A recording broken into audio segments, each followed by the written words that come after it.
नमस्कार। नमस्ते। क्या नाम है अंकल आपका? आर वी शरण। मैं पटना का रहने वाला हूँ। मेरी उम्र 76 प्लस है। मैं जब डॉक्टर साहब के पास मिलने आया था तो उस वक्त स्थिति हमारी ऐसी थी कि मैं सेकंडों खड़ा नहीं हो पाता था। जब डॉक्टर साहब के क्लिनिक पर आया था तो मैं व्हील चेयर पर था और मैं रोड पर था। रोड से डॉक्टर साहब के क्लिनिक पर आने के लिए जमाता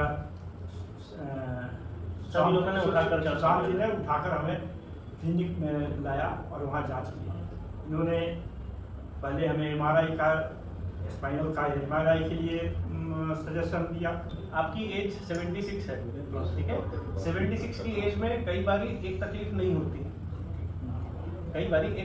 होती, कौन सी तकलीफ कितना ज़्यादा परेशान कर रही है वो कभी कभार मरीज समझ नहीं पाता। क्यों? क्योंकि दोनों ओवरलैप हो रही है।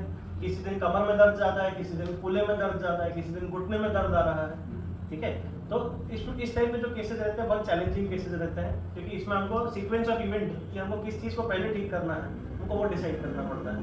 और अधिकतर जो एक मोटा एक कंसेंसस है वो ये है कि जितना बॉडी के पास में, बॉडी के सेंटर के पास में जो चीज़ रहती है उसको सबसे पहले एड्रेस किया जाता है, फिर उससे दूर जाया जाता है। जैसे मान लीजिए कोई मरीज है जिसका कूल्हा और घुटना दोनों खराब है, तो हम पहले कूल्हा बदलेंगे, फिर उसके बाद में घुटना बदलेंगे।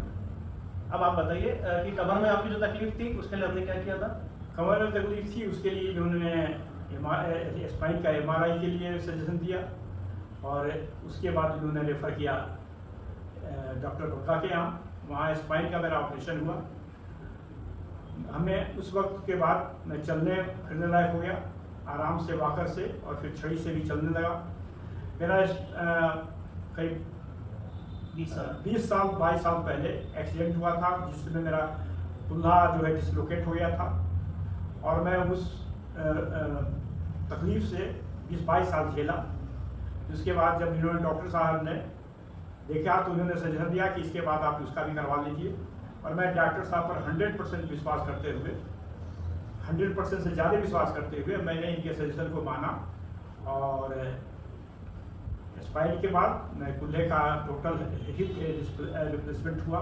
डॉक्टर साहब ने बहुत ही सक्सेसफुल किया और आज करीब 15 दिन बाद मैं यहाँ वॉकर से चलकर आया हूँ और सब कुछ अब नॉर्मल महसूस कर रहा हूँ। हमें किसी तरह का कोई, बस एक्सरसाइज के बाद जो थोड़ा चलने में और परफेक्शन आ जाए, बस इतना ही।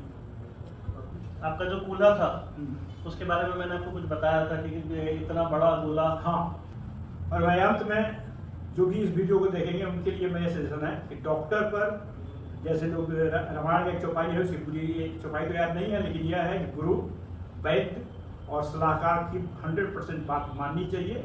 डॉक्टर पर विश्वास कीजिए, आपका भला करेंगे। जय महाकाल। चल ठीक है, बिल्कुल।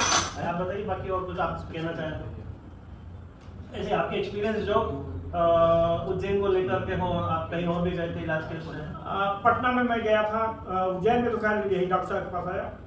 पटना में मैं मेदांता में गया था और वहाँ पर भी एक्सरे वगैरह हुआ। वहाँ स्थिति यह थी कि जब मैं वहाँ पर गया और एक्सरे के लिए खड़ा होने के लिए एक्सरे रूम में गया तो मैं सेकंड भी नहीं खड़ा हो पाता था। यही स्थिति हमारी थी। इसी तरह से मैं यहाँ आया और हमारे यहाँ हमारे बेटी दामाद इन लोगों का बहुत ही योगदान है इसमें। हमारी तीनों बेटियाँ, बेटे और जमाता लोग का बहुत ही इसमें शुक्र तो नहीं कहता है, आशीर्वाद है हमारा और मैं हार्दिक इन लोगों की सफलता की कामना करता हूँ। डॉक्टर साहब के बारे में भी ये इस जमाने की यह नहीं है, अगर रियल में गॉड के रिप्रेजेंटेटिव हैं डॉक्टर अजय शर्मा।